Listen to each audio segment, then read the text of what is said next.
देवियों और सज्जनों नमस्कार। महात्मा कबीर के का सच नामक श्रृंखला में अब तक हम कबीर के जीवन और जाति के बारे में चर्चा कर चुके हैं। अब आज से हम कबीर के गुरु के बारे में चर्चा करेंगे। यह चर्चा इसलिए आवश्यक है कि कुछ समय पहले तक लोग स्वामी रामानंद को कबीर का गुरु मानता था, लेकिन इधर कुछ लोगों ने उस पर भी वितंडावाद शुरू कर दिया है। समझ में आता है कि विद्वान वो विद्वान ही नहीं होता जो वितंडावाद पैदा न करे, ऐसा लगता है। विद्वान और ज्ञानी में ही फर्क होता है। ज्ञानी उस तरह का अंगार होता है जो पूरी तरह से जल चुका होता है, जिसमें धुआं नाम की चीज नहीं होती और जिसमें गर्मी भी नहीं होती। जबकि विद्वान उस तरह की आग होते हैं जो सुलगते रहते हैं, सुलगते रहते हैं, सुलगते रहते हैं। और कबीर के बारे में तो खुली छूट है, जितना चाहे उतना सुलगे, जिधर चाहे उधर सुलगे। खैर, ये आप संकेतात्मक रूप से पहले अंकों में देख चुके हैं। मैंने आपको पल पल बताया है कि ये कैसे सुलग रहे हैं। यहां भी आप देखिएगा कैसे सुलग रहे हैं। जो लोग महात्मा कबीर की वाणी को समझ ना सके, जिनके अंदर समझने की क्षमता ना हो, उनकी कोई बात नहीं है, उन पर कोई दोष नहीं है। भाई, जब उनकी समझने की क्षमता नहीं है तो नहीं समझ रहे हैं, कोई बात नहीं। लेकिन जिनके अंदर समझने की क्षमता है, और इतनी क्षमता है कि वो कबीर वाणी को कबीर वाणी के संबंध में कहते हैं कि कबीर भाषा के डिक्टेटर हैं, उनकी समझ में भी ये बात ना आए, ये भाई हमारी समझ से तो परे है। पहली बात तो यह, भाषा का डिक्टेटर कौन होता है? भाषा का डिक्टेटर कौन होगा? डिक्टेटर नकारात्मक शब्द है। अब भाषा का डिक्टेटर, भाषा तो एक जड़ वस्तु है, वह जीवंत नहीं है, चेतन नहीं है। वह चेतनता पैदा करती है लेकिन स्वयं में चेतन नहीं है। भाषा, शब्द, ज्योति, नाद, ये सब जड़ वस्तुएं हैं, इनमें चैतन्यता नहीं है। वैसे ही जैसे जल में चैतन्यता नहीं है, लेकिन वो प्रवाहित होता है तो लगता है कि चेतन है। उसी तरह से वाणी जब प्रवाहित होती है, कहीं से वाणी का उद्गम होता है और कहीं वाणी जाती है, प्रभाव करती है, तब ये लगता है कि जैसे वो चेतन है, लेकिन चेतन नहीं है। जल की ही तरह उसका प्रवाह है, लेकिन वो चेतन नहीं है। तो जो चेतन नहीं है उसको डिक्टेट कौन कर सकता है? डिक्टेट उसको किया जाता है जो चेतन हो, अर्ध चेतन हो। और जो चेतन ही नहीं, उसको आप क्या डिक्टेट क्या करेंगे? बहुत करेंगे, इसको यहां से वहां रख देंगे और क्या करेंगे? डिक्टेट नहीं कर सकते आप। और कबीर के बारे में, कबीर किसी के डिक्टेटर नहीं थे। कबीर की भक्ति तो प्रेममय भक्ति थी, उनका जीवन प्रेम में था। वो डिक्टेट किसको करेंगे? भाषा को ही डिक्टेट क्यों करेंगे?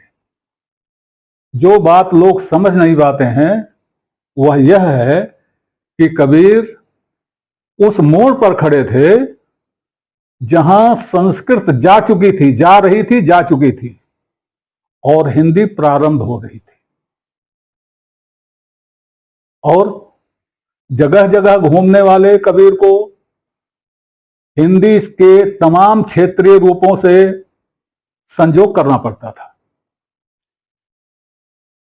तो वो भाषा गढ़ते नहीं थे, वह शुद्ध भाषा और प्राकृत, एक तरह से कहें संस्कृत और प्राकृत के व्याकरण के सहारे गांव गंवई की भाषा को, पढ़े लिखों की भाषा को एक नया रूप दे रहे थे। यह कबीर का भाषा प्रेम था, यह कबीर का भाषा डिक्टेशन नहीं था। अगर डिक्टेशन रहा हो तो आप उस डिक्टेशन को समझिए। आप तो डिक्टेशन को समझने से ही इनकार कर देते हैं। महात्मा कबीर भाषा के प्रेमी थे। पिछले अंक में मैं बता चुका हूं कि प्रेमी कौन होता है और अधिकारी कौन होता है। भाषा का अधिकारी भाषा का विद्वान होता है और भाषा का प्रेमी भाषा का ज्ञानी होता है। जो भाषा का ज्ञानी है वही भाषा का प्रेमी है। भाषा का जो प्रेमी है उसके लिए भाषा सब कुछ करने के लिए तैयार रहती है, लेकिन जो भाषा का डिक्टेटर है उसके लिए भाषा कुछ नहीं करती।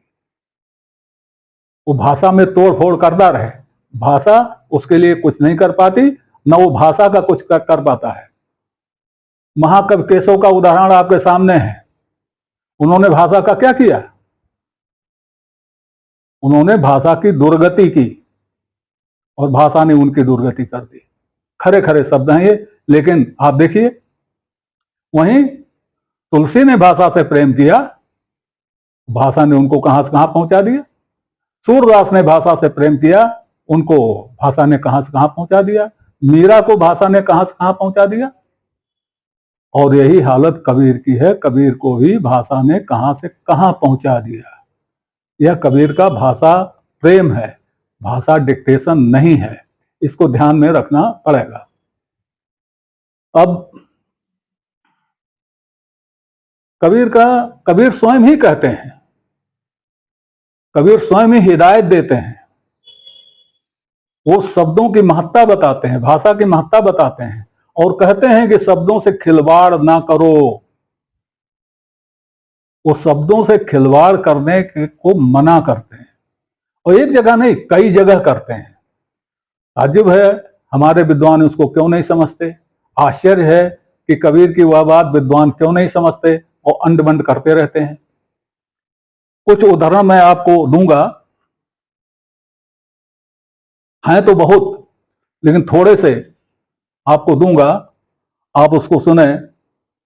वो कहते हैं, जो चाहो निज तत्व को शब्द ही ले हो परख, बीजक साखी दो। अगर आपको अपना तत्व समझना है तो शब्दों की परख करो। किसके शब्दों की? कबीर के शब्दों की ही नहीं, जितने भी शब्द हैं सभी के शब्दों की परख करो। अगर शब्दों की परख नहीं करोगे तो जहां कोई बहाएगा आप वहां बह जाओगे। दूसरा, वो स्वयं कहते हैं, शब्द हमारा आदि का, शब्दें पैठा जीव, फूल रहन की टोकरी, घोरे खाया घीव। बीजक साखी 3। शब्द शब्द बहु अंतरे, सार शब्द मत लीजे, कहें कबीर जहां सार शब्द नहीं, धृग जीवन सो जीजे। शब्दे मारा गिर परा, शब्दें छोड़ा राज, जिन जिन शब्द विवेकिया, तिनको सरि गयो काज। जहां गाहक तहां हौ नहीं, हौ तह गाहक नाह, बिन विवेक भटकत फिरें, पकड़ शब्द की छाए। गृह तज के भय योगी, योगी के गृह नाह, बिन विवेक भटकत फिरें, पकड़ शब्द की छाए। ये सब उदाहरण बीजक के हैं। अब इनका अर्थ समझना कठिन है। जब तक आप शब्द नहीं समझेंगे तब तक इसका अर्थ नहीं समझेंगे। मैं चाहता हूं पहले कुछ इनका संक्षेप में कुछ अर्थ समझा दूं। पहले कथन का अर्थ तो मैं समझा चुका हूं। दूसरा, शब्द हमारा आदि का। कबीर कहते हैं हमारा शब्द आदि का है। आदि का मतलब क्या होता है? आदि का मतलब क्या होगा? क्या सतयुग? नहीं, आदि का मतलब सतयुग नहीं होता, क्योंकि सतयुग और युग की व्यवस्था कबीर वाणी में कहीं नहीं है। और ना वो सृष्टि का प्रारंभ मानते हैं ना सृष्टि का अंत मानते हैं। आदि का मतलब मूल है। कबीर कहते हैं हमारा शब्द मूल है, और मूल का मूल नहीं होता इसलिए मूल आदि होता है। मूल का मूल नहीं होता इसलिए मूल को ही आदि कह सकते हैं। तो कबीर कहते हैं हमारा शब्द मूल है, जड़ है। शब्दें पैठा जीव, और ये जीव जो है ये शब्द में ही बैठा हुआ है। जीव की आदत है कि वो शब्द में ही बैठ जाता है। यह नहीं देखता कि शब्द मूल का है कि शब्द टहनी का है कि शब्द पत्तों का है। वो नहीं समझता। मतलब वो हमारे शब्दों को नहीं देखता, शब्दों में घूमता रहता है। उसको यह नहीं पता कि कौन से शब्द रहन की टोकरी के फूल हैं। रहन की टोकरी जीवन, कौन से शब्द हैं जो जीवन के फूल हैं और कौन से शब्द हैं जो घी के मट्ठा हैं। घी का मट्ठा शायद आप ना जानते हो। अगर घी में थोड़ा सा भी मट्ठा पड़ा रहे तो मट्ठा घी को खा जाता है। इसीलिए घी को खूब गर्म किया जाता है और उसमें से जो मट्ठे का तत्व होता है उसको जला दिया जाता है, जला के छान के बाहर कर दिया जाता है ताकि घी में मट्ठा न रहे।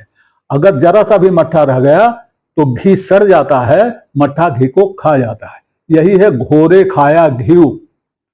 आपकी मर्जी, आप मूल शब्दों का ग्रहण करें जो रहन की टोकरी है, रहन की फूल की टोकरी है, और या आप उन शब्दों को ग्रहण करें जो घी का मट्ठा है। आपकी मर्जी। आगे वो कहते हैं शब्द शब्द बहुअंतरे। शब्दों शब्दों में बहुत अंतर है। आपको तो सार शब्द गहना चाहिए। जो सार शब्द नहीं गहता उसका जीवन व्यर्थ है। शब्द शब्द में अंतर, एक ही उदाहरण दूंगा। आप गुरु समझते हैं और पूजा भी समझते हैं। अब देखिए, मैं गुरु और पूजा दोनों शब्दों का इस्तेमाल कर रहा हूं, तो देखिए अर्थ का अनर्थ कैसे हो जाता है। गुरु पूजा पहले भी होती थी, आज भी होती है। जैसे कि वह बड़ा गुरु है, पूजा के बिना मानेगा नहीं। अब गुरु का अर्थ क्या हो गया, पूजा का अर्थ क्या हो गया, पहले क्या था क्या हो गया। तो कबीर वही कहते हैं कि शब्द शब्द में बहुत अंतर होता है और उनको समझने की आवश्यकता है। इसी तरह से वो कहते हैं शब्द ही मारा गिर पड़ा, शब्द खोया राज। शब्द का मारा हुआ गिर जाता है और शब्द से राज चला जाता है। शब्द ने पाया राज नहीं कहा उन्होंने, बातन हाथी पाई है बातन हाथी पाओ, ये नहीं कहा उन्होंने कहा शब्द ही मारा गिर पड़ा, शब्द ने खोया राज। और जिन जिन शब्द विवेक किया, जिन जिन ने शब्दों पर विवेक किया, उनका सब काम बन गया। राजपाट की बात छोड़िए, राजपाट से काम नहीं बनता, काम बनता है शब्दों के विवेक से। इसी तरह से आगे उन्होंने कहा जहां गाहक तहां हौ नहीं, हौ तहां गाहक ना है। जहां ग्राहक है वहां हंकार नहीं है, और जहां हंकार है वहां ग्राहक नहीं है। और बिन विवेक भटकत फिरें पकड़ शब्द की छां। लोग शब्द नहीं पकड़ते, विवेक रहित होकर शब्द की छाया पकड़ते हैं। शब्द की छाया कैसे पकड़ते हैं, अगली लाइन में है, गृह तज के भय योगी, योगी के गृह ना है।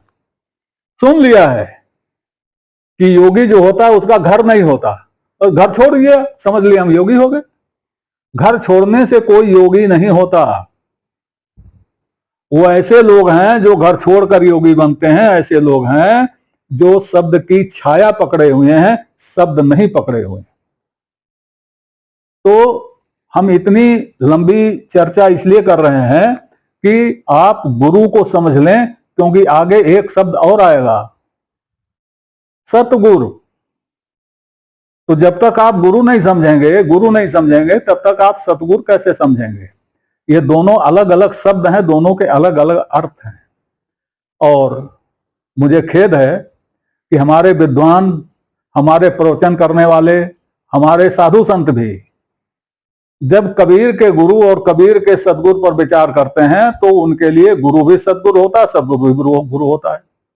और इसी सावधान 22 पसेरी में सब कुछ गड़बड़ हो जाता है। इस अंक में आज इतना ही।